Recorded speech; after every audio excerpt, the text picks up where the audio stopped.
it's really a great reward, not only for Prince George, but for the entire North.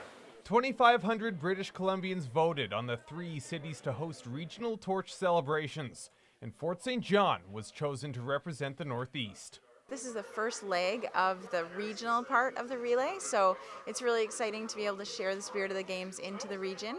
We've always said it's not just Prince George's games, it's really everybody in the North's chance to tell the Northern story.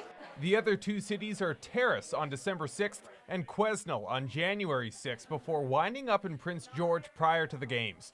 But the Mighty Flame has seen other stops as well, including Ottawa, Victoria, and at the BC Sports Hall of Fame in Vancouver.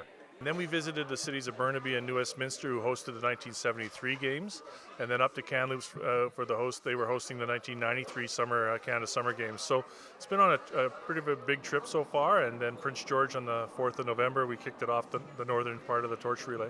Here in Fort St. John, 20 torchbearers have been selected to take part. It begins at Bert Ambrose School, heads south down 100th Street, and eventually winds up in Centennial Park.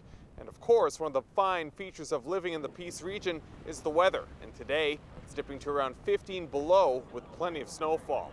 We are the Winter Games. We love snow and really excited to show up and for a winter wonderland to await us. And it was actually a really warm welcome. You got to watch where you're stepping, but the stints aren't that long. People really enjoy it. And I got to tell you, you'll be shocked at how bright people are when they finish touching the torch.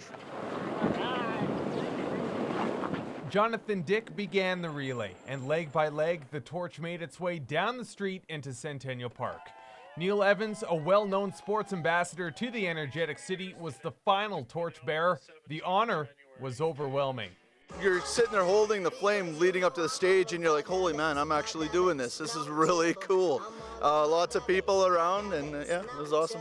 Prior to the next torch celebration in Terrace, it will make its way through Hudson's Hope, Tumbler Ridge, and Mackenzie for smaller illumination events.